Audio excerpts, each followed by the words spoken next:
Hello students, welcome to Magnet Brains Hindi medium. मेरा नाम है अवनीश त्रिपाठी। तो वो महत्वपूर्ण सीरीज जिसका आप सभी को इंतजार था और वो है 30 मिनट में क्विक रिवीजन सीरीज। एक तरह का उड़ान सीरीज है ये। इस सीरीज में आज हम करने जा रहे हैं इतिहास का पहला चैप्टर, यानी 30 मिनट के अंदर ईटे मन के अस्थियों के बुलेट पॉइंट्स और उससे संबंधित 10 महत्वपूर्ण एमसीक्यूज के माध्यम से इस पूरे चैप्टर को खत्म करेंगे। तो 30 मिनट में काम तमाम। सभी चैप्टर्स सभी सब्जेक्ट्स के आपको इसी प्रकार रिवाइज कराए जाएंगे। बिल्कुल इस सीरीज से चिपक के बैठिएगा। तो आइए पहला चैप्टर बिना कोई देर किए, ईटे मन के तथा अस्थियां जो हड़प्पा सभ्यता पर आधारित है, इस चैप्टर को रिवाइज करते हैं, इसके बुलेट पॉइंट्स को समझते हैं और कुछ जरूरी एमसीक्यूज भी करेंगे। रेडी है? तो आइए। लेकिन उससे पहले ध्यान रखिएगा कि मैग्नेट ब्रेन्स की एक्सपर्ट टीम ने सीबीएसई बोर्ड्स के लिए क्लास 10th के सैंपल पेपर की अपनी बुक जारी कर दी है।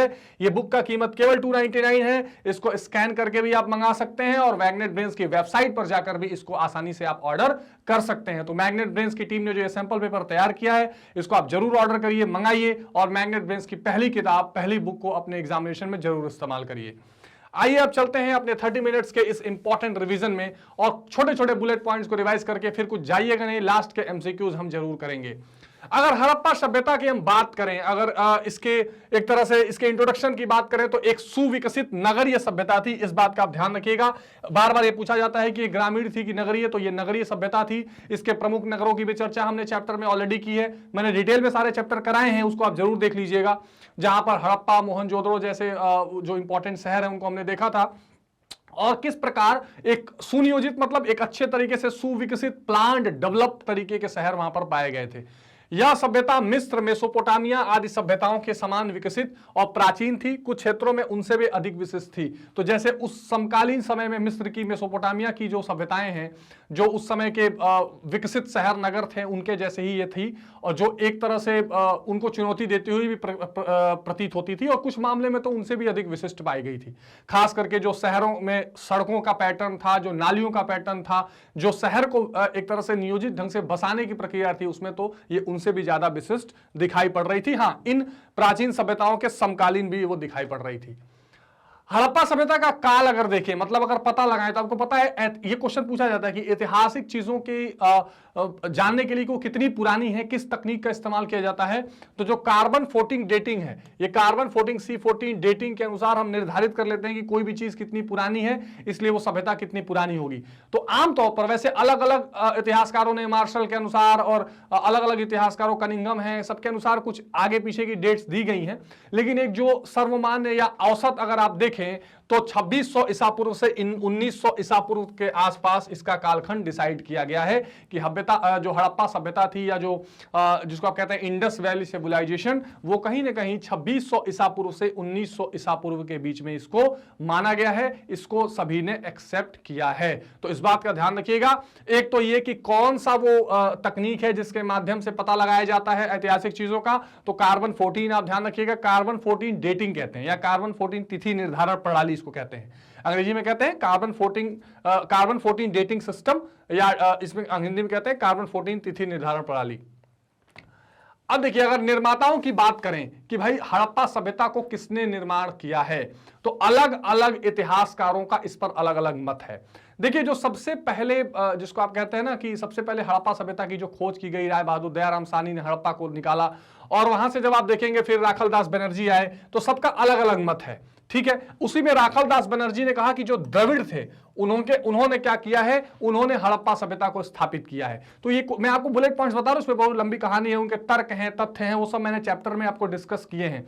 लेकिन क्वेश्चन आपसे पूछ सकता है, तो आप राखलदास बनर्जी पूछेगा कि किनके अनुसार द्रविड़ों ने हड़प्पा सभ्यता की स्थापना की, तो राखलदास बनर्जी आप नाम ले लेंगे।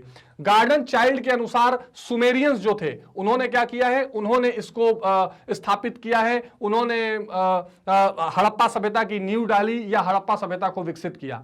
एक और जो इंटरेस्टिंग और बहुत ज्यादा जिसको एक्सेप्टेबिलिटी भी मिलती है कि भाई हड़प्पा सभ्यता का निर्माण आर्यों ने किया, उसमें प्रमुख रूप से आते हैं लक्ष्मण स्वरूप और रामचंद्रन। तो इन्होंने माना कि आर्यों ने क्या किया है, इन्होंने माना कि आर्यों ने इस जो हड़प्पा सभ्यता है इसकी नींव डाली है, इसको स्थापित किया है। तो दोबारा मेरे साथ बताइएगा, राखलदास बनर्जी ने माना है कि द्रविड़ों ने, गार्डन चाइल्ड ने माना है कि सुमेरियंस ने, और लक्ष्मण स्वरूप और रामचंद्रन ने माना है कि आर्यों ने इसकी स्थापना की है। ये बिंदी कर लीजिएगा।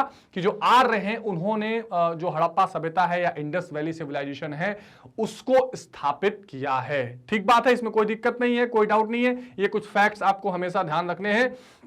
ये बिल्कुल नहीं भूलिएगा कि हम क्या करने वाले हैं, हर सब्जेक्ट्स के हर चैप्टर को 30 मिनट में क्विकली रिवाइज करने वाले हैं। तो अब एग्जाम से पहले आप बिल्कुल निश्चिंत हो जाइए और इस सीरीज को बिल्कुल रट जाइए, लिख लीजिए और नोट करते चले जाइए।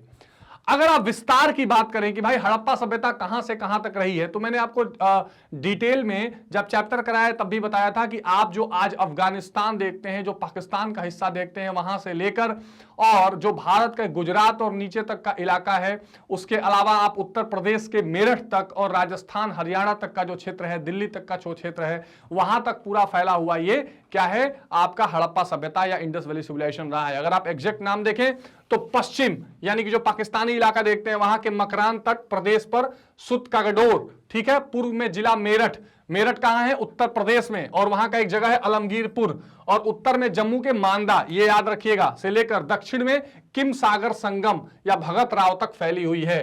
तो एक तो आपको एक नाम, कौन कौन से 4 नाम ध्यान रखने हैं, तो पश्चिम में सुतकैंगडोर, ठीक है, पूरब में मेरठ के अलमगीरपुर, ये नाम याद रखिए, उत्तर में जम्मू का मांदा और दक्षिण में किम सागर संगम। ये 4 इंपॉर्टेंट आपको चीजें ध्यान रखनी है। ये चारों चीजों से आप क्या हो जाएंगे, इजीली बता सकते हैं कि कहां कहां तक बाउंड्रीज इनकी फैली हुई थी। ये बहुत ही इंपॉर्टेंट आपके लिए काम आने वाला है।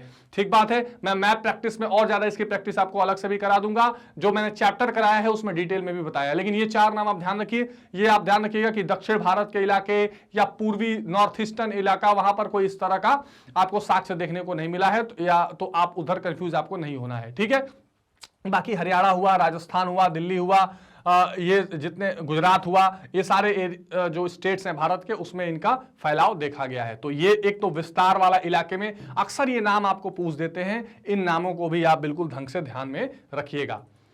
अब सबसे इंपॉर्टेंट बात आती है कि हड़प्पा सभ्यता के प्रमुख केंद्र कौन कौन से रहे हैं, वो कौन कौन से सेंटर्स हैं जिसके बारे में आपको एग्जाम में जरूर देख के जाना है, या कम से कम नाम तो आपको पता ही होना चाहिए। इन केंद्रों के बिना आप बिल्कुल भी हड़प्पा सभ्यता को समझने में आसानी आपको नहीं मिलेगी। तो देखिए, हड़प्पा सभ्यता का नाम हड़प्पा सभ्यता पड़ा क्यों, क्योंकि सबसे पहला जो केंद्र या शहर ढूंढा गया राय बहादुर दयाराम साहनी, उनके द्वारा 1921 वाला जो इलाका है, जो समय है, हड़प्पा था। ठीक है, तो एक सबसे प्रमुख केंद्र क्या रहा, हड़प्पा। सबसे प्रमुख नहीं, लेकिन सबसे पहले नहीं, लेकिन जो सबसे ज्यादा इंपॉर्टेंट सेंटर रहा वो था मोहनजोदड़ो, जिसको मौत का टीला भी कहते हैं। मोहनजोदड़ो से वो बहुत सारी महत्वपूर्ण चीजें पाई गई जो इस सभ्यता के बारे में जानकारी हासिल करने में महत्वपूर्ण भूमिकाएं निभा रही थी। जैसे वहां पर स्नानागार पाया गया, वहां पर पाया गया कि जो शहर है वो 2 हिस्सों में बटा हुआ है, एक पूर्वी और एक पश्चिमी। एक किलेबंद इलाका है जहां जो प्रशासकीय भवन है, और एक आम लोगों के रहने की जगह है जो चबूतरों पर बने हुए घर हैं। ठीक है, तो यहां पर बहुत सारे इसके अलावा जो पुजारी की मूर्ति और सील्स, बहुत सारी चीजें यहां से आपको पाई गई हैं। तो ये बहुत इंपॉर्टेंट सेंटर है। चुंदड़ो बहुत इंपॉर्टेंट है। लोथल, जहां से पता चला कि बंदरगाहों का पूरा प्रयोग होता था। कालीबंगन, बनावली, राखीगढ़ी, ये राखीगढ़ी जो इलाका है, ये इंपॉर्टेंट खेतरी, उसके अलावा खेतरी के जो माइंस थे, कॉपर माइन, क्योंकि हम सबको पता है कि जो हड़प्पा सभ्यता था उसको हम क्या बोलते थे, उसको हमने बोला ब्रोंज एज। क्या बोला अंग्रेजी में, ब्रोंज एज। ठीक है, कांस्य, जिसका कांसा का इस्तेमाल ज्यादा होता था, और किस किस चीज से मिलकर बना होता था, कॉपर और टीन, कॉपर प्लस टीन। ठीक है, तो खेतड़ी की जो खदानें थी राजस्थान के आसपास, वहां से कॉपर जाया करता था। तो राखीगढ़ी इंपॉर्टेंट है। सुतकैगडोर जो सबसे पश्चिमी, मैंने आपको बताया, कोटीदीजी, रोपड़, रंगपुर, ये सारे महत्वपूर्ण कुछ इनके केंद्र थे जहां से चीजें आपको पाई गई हैं। लोथल ध्यान रखिएगा, बंदरगाह वाला इलाका था जो आपको कहां मिला, गुजरात में। ठीक है, तो हड़प्पा, मोहनजोदड़ो, चुंदड़ो, लोथल, कालीबंगन, बनावली, राखीगढ़ी, सुतकैगडोर, कोटीदीजी, रोपड़ और रंगपुर, ये कुछ ऐसे केंद्र हैं जिनको आपको जरूर ध्यान में रखना है, जो प्रमुख केंद्रों के रूप में अगर आपसे परीक्षा में पूछे जाए तो आप इनका आंसर लिख सकते हैं। अब एक चीज देखिए, अब मैं देखो, ये तो फैक्चुअल चीजें थी, बाकी चीजें फैक्चुअल मैंने आपको चैप्टर में भी कराई हैं। अब मैं थोड़ा सा उन पॉइंट्स पर आता हूं कि जो आपके दिमाग में अगर रहेगा, तो कोई भी आंसर लिखने के लिए अगर आता है, हड़प्पा सभ्यता की विशेषताएं बताइए, या केवल नगर योजना, केवल कला विकास, या ओवरऑल विशेषताएं पूछ दिया, या उसकी संस्कृति पूछ दिया, या कैसे उत्थान हुआ, क्या क्या प्रमुख विशेषताएं थी, तो जो जो चीजें आपके दिमाग में इस चैप्टर से रहनी चाहिए वो चीजें मैं जरूर आपको बता देता हूं। तो नगर योजना की बात की जाए तो हड़प्पा सभ्यता की सबसे महत्वपूर्ण विशेषता शहरी केंद्र अर्थात नगरों का विकास था। यह ध्यान रखिएगा, मैंने आपको शुरू में ही बता दिया था कि जो नगर थे, जो सिटीज थे, वो सबसे इंपॉर्टेंट सेंटर्स हुआ करते थे, वो सबसे महत्वपूर्ण पार्ट हुआ करते थे, क्योंकि वही उसकी प्रमुख विशेषता देखने को मिलेगी कैसे नगरों को एक पैटर्न में बनाया गया था। आगे मैं चर्चा करूंगा, ग्रिड पैटर्न है, ठीक है। यहां पर इसके किनारे किनारे मकान हुआ करते थे और बगल से नालियां जाती थी और मकानों के दरवाजे एक दूसरे के सामने नहीं हुआ करते थे। सड़कें जो हैं वो एक दूसरे को 90 डिग्री कोण पर काटा करती थी। तो ये जो नगर का विकास था, सफाई, साफ सफाई, नालियों की व्यवस्था, सड़कों की व्यवस्था, ये बड़ी प्रमुख थी। हड़प्पा सभ्यता के अंतर्गत अत्यंत सुनियोजित नगरों का निर्माण, सुनियोजित यानी वेल प्लान जिसको बोलते हैं, प्लान किए हुए नगरों का इस्तेमाल यहां पर किया गया था। इन नगरों में सर्वाधिक प्रसिद्ध मोहनजोदड़ो नगर के विषय में विद्वान इतिहासकार आरसी मजूमदार का कथन है कि मोहनजोदड़ो के खंडरों को देखकर देखने वाला व्यक्ति प्राचीन नगरों में नियोजन की कारीगरी और सफाई के प्रबंध से प्रभावित हुए बिना नहीं रह सकता। आपको ये लाइन आंसर्स में लिखने हैं अगर क्वेश्चन पूछ देता है, क्योंकि इस चैप्टर से ये क्वेश्चन पूछने की बड़ी संभावना रहती है कि हड़प्पा सभ्यता के नगर प्रबंधन के बारे में बताइए या विशेषता बताइए, तो आप ये मजूमदार का स्टेटमेंट कोट करके बता सकते हैं कि इससे ये अंदाजा लगता है कि कितने अच्छे तरीके से नियोजन वहां पर किया गया था। ठीक, तो एक तो ये आप ध्यान रखिएगा कि नगर नियोजन वहां बहुत बेहतरीन तरीके से किया गया है। दूसरा, नगर एक तो ठीक है, नगरों को ठीक से बसाया गया। अब उसकी प्रमुख विशेषताएं क्या थी? तो जल निकासी या नालियों का निर्माण, जिसको हम क्या बोलते हैं अंग्रेजी में सैनिटेशन, इसकी व्यवस्था बहुत बढ़िया से की गई थी। इसकी व्यवस्था क्या थी कि घरों से छोटी छोटी नालियां निकलती थी जो एक बड़े नाले में बहती थी और सड़कों से होते हुए बाहर निकल जाती थी। उसके अलावा जो ईंटें थी वो पके हुए ईंटों की नालियां और नालियों को ढका जाता था। तो इतना अच्छे तरीके से व्यवस्था करके वहां पर यह सिस्टम बनाया गया ताकि वो आसानी से, आज की जो आप व्यवस्था देखते हैं, आज जो नगर पालिका नगर निगमों में आप देखते हैं कि नालियों की व्यवस्था बनाई जा रही है, वो उस समय देखने को मिली थी।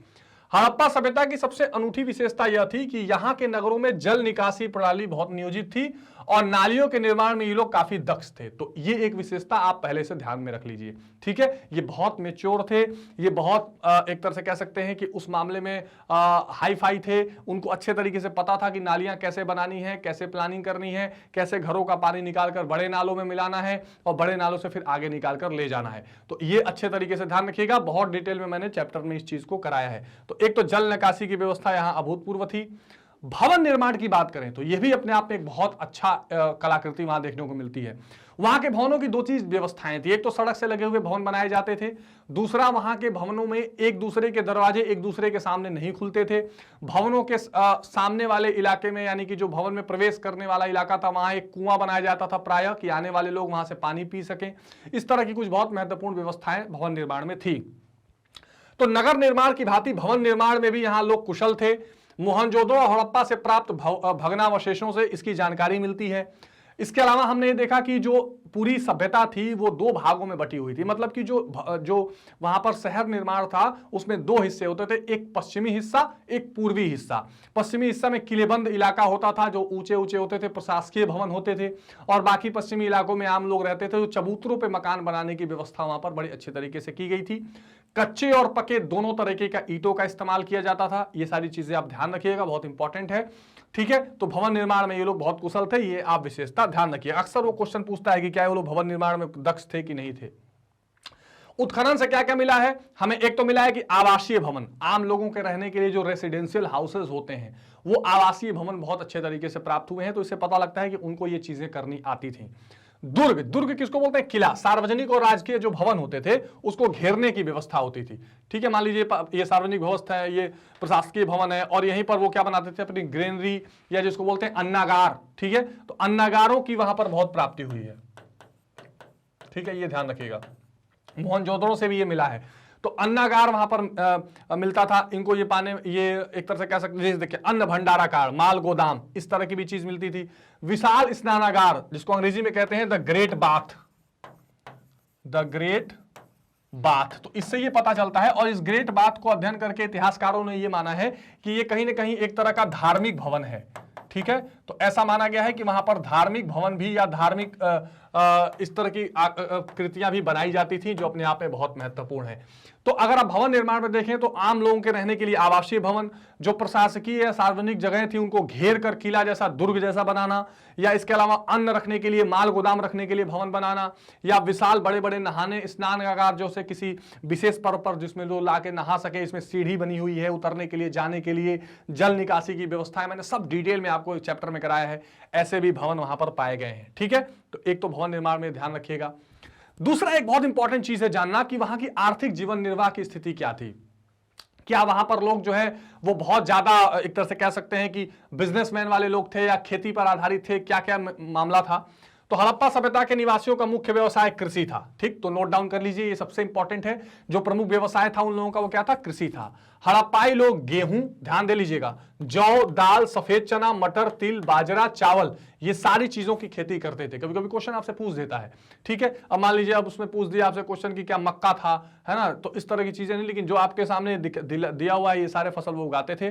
कपास इस सभ्यता के लोगों की महत्वपूर्ण उपस्थिति, दिस इज वेरी इंपॉर्टेंट। इसी तरह के फसलों के बारे में पूछ देगा, क्या वहां के लोग कपास से परिचित थे, तो आपको लगा नहीं कॉटन तो बहुत पुराना है, इतना कहां वो लोग होंगे, लेकिन थे। कपास एक बहुत बड़ा इंपॉर्टेंट वहां पर उपज थी और इसका बहुत ट्रेड भी किया जाता था, इसका बहुत जो है अंतरराष्ट्रीय व्यापार भी किया जाता था। ठीक है, कपास उत्पादन के साक्ष्य विश्व में प्राचीनतम साक्ष्य माने जाते हैं। तो जो कपास उगाने के सबूत या साक्ष्य आपको हड़प्पा सभ्यता से मिले हैं, ये दुनिया में एक तरह से सबसे पुराना साक्ष्य माना जाता है। ऐसा माना जाता है कि इससे पुराने साक्ष्य दुनिया में कपास उगाने के कहीं नहीं है। ठीक, तो सबसे प्रमुख व्यवसाय कृषि, गेहूं, जौ, दाल, सफेद चना, मटर, तिल, बाजरा, ये सब उगाया जाता था। कपास, इसके साथ साथ जो पशुपालन है उसके भी सबूत मिले हैं कि पशुपालन भी किया जाता था। तो व्यवसाय में पशुपालन को भी आप ध्यान रखिएगा। ठीक है, यहां के लोग खेतों में जुताई के लिए हल और बैलों का प्रयोग करते थे। तो इससे यह पता चलता है कि ये आपको पता ही है कि पाषाण काल के बाद की स्थिति है, और पाषाण काल के बाद की स्थिति है तो अभी, लेकिन एक चीज जरूर है कि लोहे से ये लोग बहुत परिचित नहीं है। ठीक बात है, तो ये लोग हलों का प्रयोग तो करते थे, जुते हुए खेत भी प्राप्त हुए हैं। तो इससे ये पता चलता है कि कृषि को ये थोड़ा उन्नतशील बनाने के प्रयास में लगे हुए थे कि उन्नत कृषि की जाए और कृषि को मैकेनाइज या मशीन को इस्तेमाल से हम करें, तो हलों का प्रयोग करना, इस तरह का प्रयोग करके अच्छी खेती वो करते थे। इनका महत्वपूर्ण व्यवसाय पशुपालन भी था। ये लोग गाय, भैंस, बकरी, बैल, भेड़, सुअर, कुत्ता आदि पशु पालते थे। ध्यान रखिएगा, घोड़े पालने का या घोड़े के साक्ष्य कहीं भी नहीं मिला है। ठीक है, ये अक्सर क्वेश्चन पूछता है कि क्या हड़प्पाई लोगों को घोड़े के बारे में पता था, तो जी नहीं, ये यूपीएससी तक में पूछा हुआ क्वेश्चन है। तो घोड़े का कोई साक्ष्य प्राप्त नहीं हुआ है, पर बाकी पशुपालन इन्होंने बहुत किया है। पशुओं को पाए जाने के कई सारे सबूत मिले हैं, उनके अवशेष भी मिले हैं। कई सारे जो सील या मुहर पाई जाती है, जैसे यहां पर एक बहुत महत्वपूर्ण मुहर पाई गई है, पशुपति मुहर। ठीक है, पशुपति मुहर, ये ध्यान रखिएगा। इस पशुपति मुहर पर बहुत सारे जानवर हैं पर घोड़ा नहीं है, तो वहां उस पर भी बारहसिंगा जैसे जानवर है उस पर, तो इस पर भी जानवरों की साक्ष्य मिले हैं। तो एक तो कृषि और पशुपालन, ये दो चीज प्रमुख व्यवसाय के रूप में आप ध्यान रखिएगा, बहुत जरूरी है। इसके अंतर्गत विभिन्न प्रकार के उद्योग भी थे, जैसे अब कपास होता था तो वस्त्र निर्माण तो होगा ही, आभूषण बनाना, कई सारे आभूषणों के भी साक्ष्य मिले हैं, लोगों की लाशें मिली हैं उसमें आभूषण मिले हैं, मनके बनाना। ठीक है, मिट्टी और धातु के बर्तन, क्योंकि ये सब वहां पे जो एक तरह से कह सकते हैं कि जो दफनाई गई अस्थियां हैं उनके साथ ये चीजें मिली हुई हैं। मनके बनाना, लकड़ी के कृषि संबंधी उपकरण, क्योंकि उस समय मैं फिर बता रहा हूं कृषि संबंधी उपकरण लकड़ियों के ही थे, लोहे के नहीं थे, ये ध्यान रखिएगा। बैलगाड़ी और नौका बनाना, ये सारी चीजें प्रचलित रही हैं। तो हड़प्पा सभ्यता में ये आप ध्यान रखिए। तो अगर आपसे व्यवसाय में पूछा जाए तो कृषि, पशुपालन, ठीक है, छोटे उद्योग, ठीक है, ये सारी चीजें आप आसानी से लिख सकते हैं, तो ये आप ध्यान रखिएगा। ठीक है, चलिए। हड़प्पा सभ्यता के लोग उक्त के अतिरिक्त कताई, बुनाई, रंगसाजी, कुम्हारगिरी, लोहारगिरी, बढ़ईगिरी के व्यवसाय करते थे, क्योंकि चूंकि वहां पे शहर बसा हुआ था, लकड़ी की चीजें, लोहे की चीजें, सारी चीजें बनी हुई थी, तो ये लोग इसमें सम्मिलित थे। मनके बनाना हड़प्पा सभ्यता के लोगों का एक महत्वपूर्ण उद्योग था। मनके बनाना ध्यान रखिएगा, अलग अलग इंपॉर्टेंट पत्थरों से बनाए जाते थे। हड़प्पा सभ्यता के लोग मेसोपोटामिया और मिस्र आदि सभ्यताओं से व्यापार करते थे। ये क्वेश्चन पूछा जाता है, क्या हड़प्पा सभ्यता के लोग कोई अंतरराष्ट्रीय व्यापार करते थे, क्या अन्य सभ्यताओं के साथ इनका मेल जोल था? तो बिल्कुल, वो मेसोपोटामिया और मिस्र जो आज का इजिप्ट है उनके साथ अंतरराष्ट्रीय व्यापार भी करते थे। ये भी आप अपने दिमाग में नोट डाउन करके रखिएगा। ठीक है, चलिए। कला का विकास देखें, किस तरह से कला को आगे बढ़ाते थे। तो उत्खनन से प्राप्त सामग्री से तत्कालीन कला और ललित कला के विषय में जानकारी मिली है। क्या क्या करते थे, जैसे मूर्ति कला करना, डांसिंग गर्ल, एक नृत्य करती हुई स्त्री की मूर्ति मिली है, तो इसका मतलब मूर्ति कला होता था। चित्रकला, संगीत और नृत्य कला, धातु कला। अब चूंकि डांसिंग गर्ल मिली है, वो डांस कर रही है, इसका मतलब नृत्य सिखाया जाता था, संगीत सिखाया जाता था।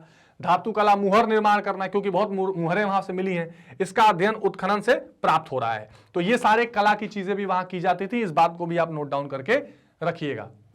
सामाजिक जीवन अगर देखें तो कई साक्ष्यों परिविद्वानों से मिला है कि 3 वर्गों में वहां पर सामाजिक जीवन था। बहुत इंपॉर्टेंट है, ध्यान रखिए कि वहां का जो पूरा सोशल स्ट्रक्चर था वो कैसा था। तो 3 भाग में था। पहला था विशेष वर्ग जो दुर्ग से जुड़ा हुआ था। मैंने बताया ना कि जो शहर होते थे वो 2 भाग में थे, एक इधर पश्चिमी इलाका, बाकी इधर पूर्वी इलाका। तो पश्चिमी इलाका क्या था, दुर्ग वाला एक था, जहां बड़े बड़े लोग रहते थे, जहां पर प्रशासनिक भवन थे। तो जो समाज में पहला वाला वर्ग था वो इसी दुर्ग से जुड़ा हुआ था। दूसरा जो वर्ग था वो मध्यम वर्ग था, लेकिन संपन्न था, जो बहुत सारे आप कह सकते हैं कि व्यवसाय में इस सारी चीजों में जुड़ा हुआ था। तो ये एक बहुत इंपॉर्टेंट पार्ट था, इसको ध्यान रखिए। जो तीसरा था वो आर्थिक दृष्टि से थोड़ा दुर्बल था और वो नगर के निचले भाग, यहां इधर निचले भाग में रहा करता था और प्राय हो सकता है वो छोटे मोटे कृषि खेती का काम करता हो। तो 3 तरह के लोग, एक जिसके हाथ में पूरा प्रशासन था, जो शासक वर्ग से जुड़ा हुआ था, हो सकता है कि वो बड़ा व्यापारी वर्ग भी रहा हो, ऐसे भी माना जाता है। और एक दूसरा वर्ग था जो मध्यम वर्ग था लेकिन संपन्न था, और एक तीसरा थोड़ा आर्थिक रूप से कम संपन्न था। यहां से एक चीज भी आपको दिखाई पड़ गई होगी कि यहां पर जो सामाजिक विषमता थी, यहां पर जो सामाजिक विषमता थी, ठीक है, यहां पर जो सामाजिक विषमता थी उसका जो आधार था वो क्या था, आर्थिक था। क्या आधार था, आर्थिक। ये नहीं कि जातिगत विभाजन देखने को कोई नहीं मिला है, जाति के अनुसार कोई विभेद यहां पर देखने को उस तरह से नहीं मिला है। तो इस बात का आप ध्यान रखेंगे, ठीक है। हड़प्पा सभ्यता के निवासी शाकाहारी और मांसाहारी दोनों प्रकार का भोजन करते थे, ठीक। यहां के लोग सूती वस्त्रों का प्रयोग करते थे। कपास का खेती मैंने आपको बताया ना, ध्यान रखिएगा, सूती वस्त्र थे, किंतु ऊनी वस्त्र का भी प्रचलन था। हड़प्पाई लोग आभूषण और प्रसाधन पर थे। प्रसाधन यानी कि भोग विलास की चीजें, बहुत सारे ऐसे दबे हुए जिसको कहते हैं ना कि कब्रें मिली हैं या लाशें मिली हैं जिसके साथ कई सारे आभूषण मिले हैं, जीवन यापन की, दैनिक जीवन की चीजें मिली हैं। तो इससे ये पता लगता है कि वो लोग सुख चैन की चीजों को बहुत प्रेफरेंस देते थे और आभूषण मन के बनाना, तरह तरह के आभूषण पहनना, ये सब चीजों के वो बहुत शौकीन थे और एक वेल स्टेब्लिश्ड वहां की सभ्यता दिखाई पड़ती है, ठीक बात है। धार्मिक जीवन की बात करें तो एक तो वहां से मातृ देवी पूजा की एक साक्ष्य मिला है, शिव पूजा, खास करके जो पशुपति सील है, मुहर है, उसको शिव से जोड़ के भी देखा जाता है, पशुपति देव से। योनि पूजा देखी गई है, पशु पूजा, सूर्य पूजा, प्रकृति प्रेम, कुल मिला के जो यहां पर प्रकृति पूजा जो है वो इंपॉर्टेंट रूप से देखी जाती है कि ये लोग प्रकृति को, सूर्य को, वृक्ष को, इन लोगों को पूजने वाले लोग रहे हैं। ये वहां पर धार्मिक जीवन दिखाई पड़ता है। तो एक चीज तो आप बता देंगे, ये चीज तो आप कह सकते हैं कि हाँ, वहां के लोगों के धार्मिक होने का या वहां के लोगों को आध्यात्म में या देवी देवताओं में रुचि होने के साक्ष्य पाए गए हैं। यही नहीं, जो प्रीस्ट है, दाढ़ी वाला, जो पुजारी की एक मूर्ति मिली है, तो उससे पता लगता है कि जो वहां का एक वर्ग ऐसा भी रहा होगा जो पुजारी रहा होगा या जो पुरोहित रहा होगा या जो धार्मिक गुरु के रूप में चल रहा होगा, इसके भी साक्ष्य ठीक से मिले हैं। इस बात का ध्यान रखिएगा। आप देखिए वहां मृतक संस्कार की भी 3 विधियां थी। ये क्वेश्चन अलग से पूछा गया है कई बार कि मृतक संस्कार वहां कैसे होता था। तो एक, मृतकों को ज्यों का त्यों दफना दिया जाता था। एक विधि ये थी कि जैसे वो मरे उनको वैसे ही दफना दिया जाए। दूसरा, मृतक को पहले पशु पक्षियों का आहार बनने के लिए छोड़ दिया जाता था, फिर जब उसको पशु पक्षियां पूरे उसके मांस को खा जाते थे तो जो उसकी अस्थि वगैरह बचती थी उसको दफना दिया जाता था, ठीक। और तीसरा, मृतक को जलाकर उसकी राख और अस्थियों को कलश में भरकर भूमि में गाड़ा जाता था। तो 3 चीजें आप ध्यान रखिएगा। 3 तरह के डिवीजन 2 जगह हुए हैं। एक सामाजिक जीवन में, उसमें क्या देखा हमने कि एक ऐसा वर्ग था जहां पर आपको दिखाई पड़ रहा था कि वो दुर्ग से जुड़ा, प्रशासकीय लोगों से जुड़ा हुआ वर्ग था। दूसरा मध्यम वर्ग, तीसरा नीचे की शहर के इलाकों में रहने वाला थोड़ा कम आर्थिक संपन्न था। यहां क्या था कि मृतक कर्म करने के 3 विधियां हैं। तो एक था कि मृतक जैसे मरा उसका ज्यों को त्यों उसको दफना दिया जाए। दूसरा यह था कि मृतकों को पशु पक्षियों का आहार बनने के लिए छोड़ दिया जाए और फिर उसके बाद क्या किया जाए, उसकी अस्थियों को दफना दिया जाए। और लास्ट में तीसरा ऑप्शन क्या था कि मृतकों को जलाया जाए और जलाने के बाद उसकी राख और अस्थियों को कलश में भरकर भूमि में गाड़ दिया जाए। राजनीतिक संगठन की बात करें कि कैसा पॉलिटिकल माहौल था, तो हड़प्पा सभ्यता के राजनीतिक संगठन के विषय में कुछ मत हैं। यहां शासन का स्वरूप चाहे जो भी हो, लेकिन प्रशासन बहुत कुशल और उत्तरदायी था। यह बहुत इंपॉर्टेंट बात है। उत्तरदायी माने अकाउंटेबल, मतलब जो कोई भी वहां शासन चला रहा था उसको जनता की फिक्र थी, उसको जनता को जवाब देना पड़ रहा था, इसीलिए वहां की व्यवस्थाएं सुसंगठित थी। वहां की सड़कें साफ हैं, वहां की नालियां आपको दिखाई दे रही हैं, वहां का प्रशासकीय नगर प्रशासन वहां का दुरुस्त दिखाई पड़ रहा है। इसका मतलब जो कोई भी प्रशासन कर रहा था उसको लोगों की चिंता थी या लोगों से डर था। तो एक अच्छा शासन, उत्तरदायी शासन दिखाई पड़ रहा था, ये आप नोट कर लीजिएगा। कोई निरंकुशता नहीं दिखाई दे रही थी। हड़प्पा सभ्यता के अंतर्गत सुनियोजित नगर, योजनाबद्ध निर्माण, अच्छी सड़कें, स्वच्छता और जल निकासी की समुचित व्यवस्था, व्यापार, विकसित उद्योग धंधे, माप तौल एक जैसा होना, माप तौल की भी वहां पर बाट वगैरह मिले हैं। इससे पता चलता है कि हड़प्पा के शासक प्रशासकीय कार्यों में रुचि लेते थे। मतलब वो शासक ऐसे नहीं थे कि जिनको जनता की फिक्र ना हो या कैसा प्रशासन चल रहा हो उसकी बहुत चिंता ना हो, ऐसा बिल्कुल नहीं था। प्रशासन के कार्यों में वो बाकायदा रुचि ले रहे थे, इसलिए माना जाएगा कि वहां का शासन बहुत उत्तरदायी था, बिल्कुल निरंकुश शासन वहां नहीं चल रहा था। अब एक लास्ट में इंपॉर्टेंट पॉइंट आता है कि हड़प्पा सभ्यता के विनाश का क्या कारण रहा होगा। तो इसके भी कई मत आए हैं। तो अनेक विद्वानों ने कल्पना और अनुमान के आधार पर हड़प्पा सभ्यता के विनाश के कई कारण बताए हैं। पहला बताया है कि किसी बाहरियों ने आक्रमण कर दिया, दूसरे किसी जगह से आक्रमण हुआ और आक्रमण के कारण वो चले गए। एक माना जाता है कि जलवायु परिवर्तन हो गया और वहां पर जलवायु परिवर्तन के कारण वहां लोगों का जीवन यापन करना ही मुश्किल हो गया।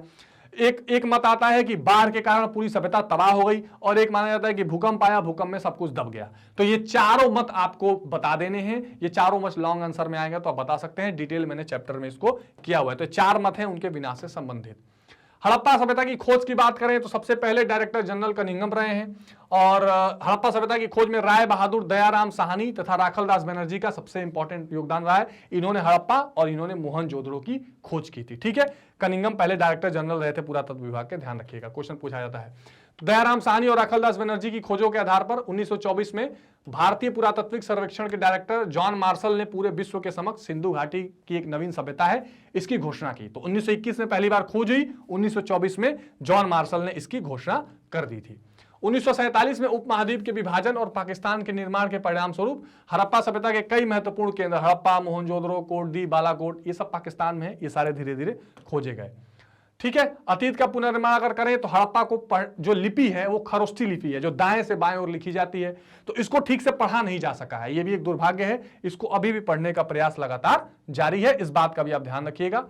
और इन्होंने इसलिए जो उत्खनन से प्राप्त हुए हैं साक्ष्य, मृदभांड या जो भी चीजें मिली हैं, उन्हीं साक्ष्यों के आधार पर एक इतिहास बताने का प्रयास किया है और पुनर्निर्माण करने का प्रयास किया है। अब आपके सामने अंत में मैं कुछ महत्वपूर्ण एमसीक्यूज रख रहा हूं, उन एमसीक्यूज से आप रिवाइज करिए। मैंने लास्ट में आपको यही बताया है कि वहां पर लिखे हुए साक्ष्य नहीं मिले हैं, जो हमें पुरातात्विक साक्ष्य मिले हैं, उन्हीं से इतिहास का पुनर्निर्माण हुआ है। तो आइए फटाफट पहला क्वेश्चन देखते हैं। हड़प्पा सभ्यता का पता सर्वप्रथम किस वर्ष चला? 1920, 1921, 1922, इनमें से कोई नहीं। सही जवाब क्या हो जाएगा? आप कमेंट में बताइएगा कि कितने सही हुए। सही जवाब हो जाएगा ख 1921, और सबसे पहले हड़प्पा। हड़प्पा सभ्यता का पता सबसे पहले किसने लगाया? Max Muller, Ramesh Chandra Majumdar, Dayaram Sahni, Ernest मैके।